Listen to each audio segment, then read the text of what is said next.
किले को बनाया है। और समंदर में क्या होता है, पानी को भरती वटी होता है। तो अभी जो है ना, ये पानी को भरती है। जब आप लोग घूम के आओगे देखोगे थोड़ा सा पानी नीचे आ जाएगा, और जब शाम के टाइम में पानी नीचे चला जाता है वटी के टाइम पे, तो किले का जो नीचे का फाउंडेशन है वो पूरी तरह से नजर आता है।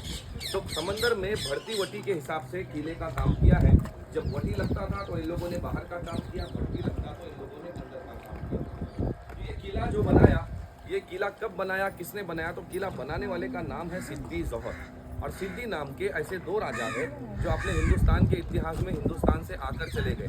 एक 1662 के अंदर जो छत्रपति शिवाजी महाराज के ज़माने में सिद्दी लोग थे।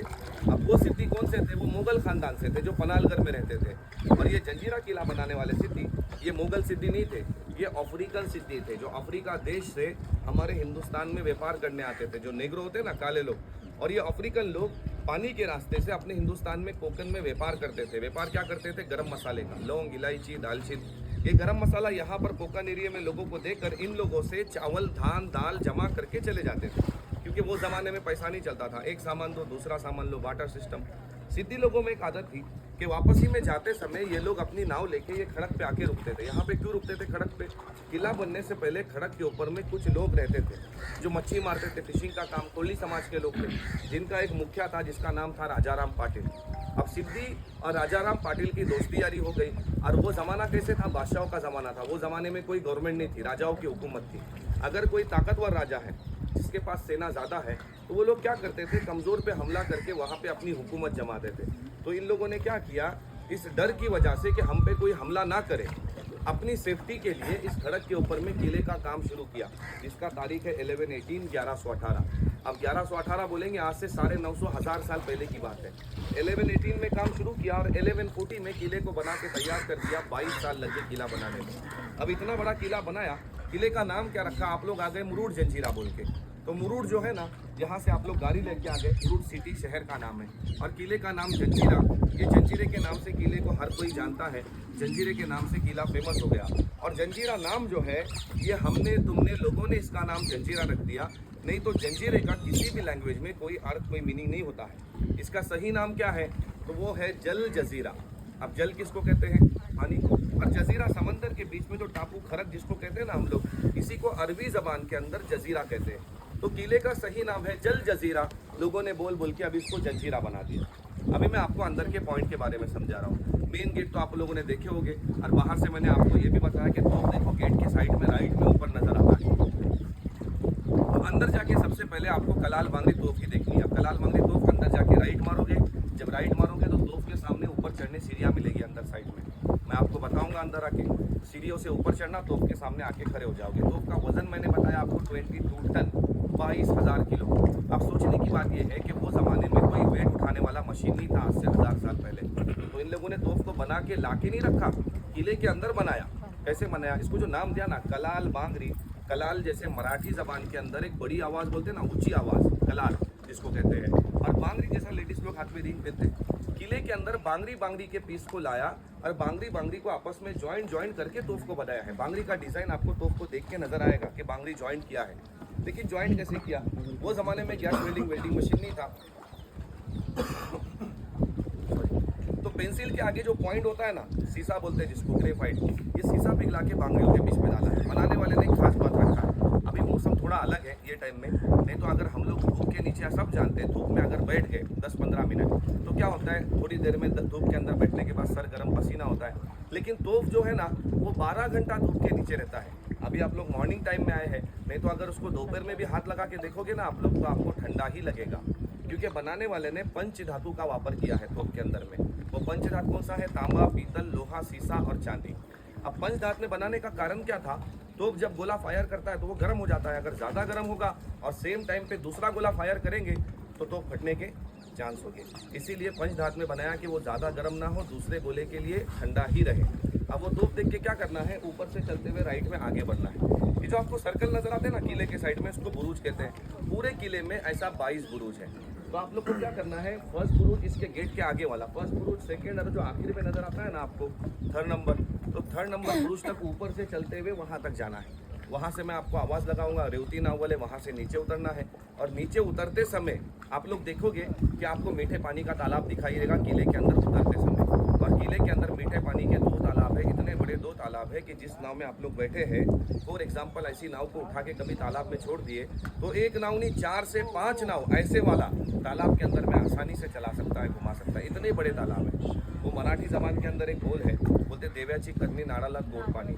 ये समंदर का खारा पानी मैडम, और समंदर के बीच में मीठे पानी के इतने बड़े तालाब, ये कुदरत का बहुत बड़ा करिश्मा है। ये कोई बरसात का पानी नहीं है।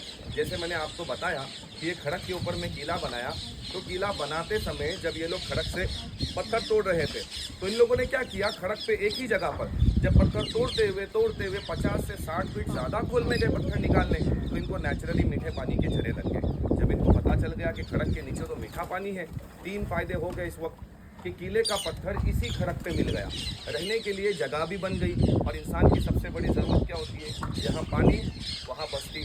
तो इस किले के अंदर इनको पानी तो अच्छे से मिल गया, मीठा पानी, और 250 से 300 घर की यहाँ पर किले के अंदर बस्ती बना दी है। और 2 समाज के लोग किले में रहते थे अपना हिंदुस्तान आज़ाद होने से पहले, कोली समाज और मुस्लिम समाज। जब हिंदुस्तान आज़ाद हो गया, गवर्नमेंट बनने के बाद लोग आहिस्ते आहिस्ते यहाँ से चले गए क्योंकि राजा की हुकूमत खत्म हो गई। अब वो तालाब देख के क्या करोगे, तालाब के सामने आपको ऊपर जाने सीढ़ियाँ मिलेगी। नाव में से आते समय देखे होगे ऊपर में काठी पॉइंट नजर आता है, जो पूरे किले का सबसे हाईएस्ट पॉइंट और सेंटर पॉइंट, जिसको बाले किला कहते हैं। तो 22 एकड़ का किला आप लोग पौने घंटे में घूम नहीं सकते, लेकिन वो हाईएस्ट पॉइंट पे जाने के बाद पूरा 22 एकड़ का किला आपको ऊपर से नजर आएगा। तो जो पूरा किला घूम नहीं सकते, वो हाईएस्ट पॉइंट से पूरा किला आप लोग देख सकते हो। नीचे उतरने से पहले पद्मतुत किला आप लोगों ने आते समय देखे होंगे, लेकिन ऊपर से देखना आपको अच्छे से नजर आएगा। पद्मतुत जो किला है ये आपको टूटा फूटा नजर आएगा, क्योंकि वो किला जो है ना वो बना ही नहीं था, आधा बन गया, आधा बनना बाकी था। जब महाराज पद्मदुर किला जंजीरा जीतने के लिए बना रहे थे, तो ये सिद्दी लोग समझ गए कि महाराज जंजीरे को जीतने की तैयारी कर रहे। तो सिद्दियों ने क्या किया, उस टाइम पे महाराज से लड़ाई न करते हुए मुगलों से कांटेक्ट करके रायगढ़ किले पे अटैक करा दिया। जब रायगढ़ पर मुगलों ने हमला कर दिया, महाराज एक तरह से मजबूर हो गए कि रायगढ़ तो राजधानी है, उसको बचाना ज़्यादा ज़रूरी है। उनको उस वक्त बुलावा गया रायगढ़ बचाने के लिए, अपनी सेना को लेकर रायगढ़ के मुहिम पर चले गए। अब सिद्दियों ने क्या किया, प्लान के हिसाब से जाके पद्मदुर्ग को अपने अंडर में कर लिया, लेकिन उसको कंप्लीट बनाया नहीं, वो जैसा था वैसा ही रख दिया और उस किले का नाम रख दिया कासा किला। अब मान लो कि महाराज प्लान के हिसाब से, मिशन के हिसाब से अगर पद्मदुर्ग किला कंप्लीट बना लेते तो शायद जंजीरा अजिंक नहीं रहता, जंजीरा जीत पाते। अब क्या हो गया, हिस्ट्री के अंदर में पद्मदुर्ग किला एक अधूरा किला रह गया और जंजीरा किला एक अजिंक किला रह गया। ऊपर से नीचे उतरने के बाद तालाब से राइट मार के वापस ही में मेन गेट की तरफ में आना है। तो मेन गेट में आने से पहले यहाँ पर गेट के सामने देखना आपको दूसरा तालाब दिखाई देगा। ये दूसरे तालाब के सामने क्या बनाया है, मस्जिद बनाया है, और राइट में ऊपर जाने के लिए सीढ़ियाँ है, जहाँ पर गणेश मंदिर का एरिया है तालाब के सामने। जब कोली समाज के लोग पूरी तरह से किला छोड़ के चले गए, तो अंदर से गणेश मूर्ति उठा के राजपुरी गांव में उसी के नाम का मंदिर बना दिया। जैसे मंदिर में जाते हैं ना पूजा पाठ के लिए, नहा धो के स्नान करके, मस्जिद में जाते हैं नमाज के लिए, उसी तरह से वजू करके जाते हैं। तो तालाब का डिज़ाइन भी वैसे बनाया, जहाँ पे हाथ मुँह धोने की अलग से जगह बनाई और स्नान करने की जगह अलग से बनाई, जहाँ से लोग वजू स्नान करके मस्जिद मंदिर में जाया करते थे। वो तालाब देखना है और मेन गेट में आके खड़े होना है। जब मेन गेट में आओगे तो मेन गेट के सामने वाली दीवार पे आप लोग को पत्थर में ना नक्काशी नजर आएगा, मोहर बोलते ना। मोहर क्या बनाया डिजाइन के, एक शेर ने 6 हाथी को पकड़ के रखा है। आप सब जानते हैं हाथी बॉडी में बड़ा होता है ना, शेर थोड़ा छोटा होता है। तो एक शेर ने 6 हाथी को पकड़ा है, 4 पैर के पंजों के अंदर, एक मुंह के अंदर और पीछे एक दुम के अंदर। इस मोहर को राज मुद्रा कहते थे। किले के अंदर तांबे पीतल के कॉइन इस्तेमाल करते थे, जिसपे शेर हाथी का मोहर होता, और कॉइन का इस्तेमाल खरीदी के लिए नहीं करते थे, गेट पास के लिए। अगर कोई किले का आदमी खेती बाड़ी काम के लिए किले से बाहर जाता है, तो गेट वाला सिपाही वो जाने वाले को शेर हाथी मोहर का सिक्का देता, जब वापस आएगा वही सिक्का रिटर्न गेट पे जमा करेगा। अगर सिक्का है तो गेट के अंदर, सिक्का नहीं है तो दुश्मन जासूस समझते। अब मान लो किले का आदमी है और उससे सिक्का गुम हो गया और वापस ही में सिक्का नहीं है, तो ये लोग ये नहीं देखेंगे ये अपना आदमी है इसको ले लो, ये समझते ये अपना आदमी है, लेकिन ये पैसा दुश्मन को देके आ गया। अब उसके साथ में क्या करते, तो मेन गेट में ऊपर देखना, आमने सामने बाहर साइड में ऐसी 2 विंडो है, जहाँ सिपाही भाला लेकर बैठते हैं। कभी गेट वाले सिपाही ने नीचे से इशारा कर दिया कि सिक्का नहीं है, ऊपर वाला बगैर सोचे उसको भाला मार के गेट में मार देता। लेकिन अभी अपने को कोई मारेगा नहीं, सबने टिकट निकाले हैं।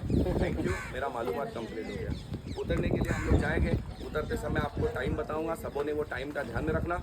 मैं साथ में रहूंगा, लेकिन बाई चांस अगर कोई इधर उधर चला गया ना, उसने टाइम पे आना। अगर किसी का नाव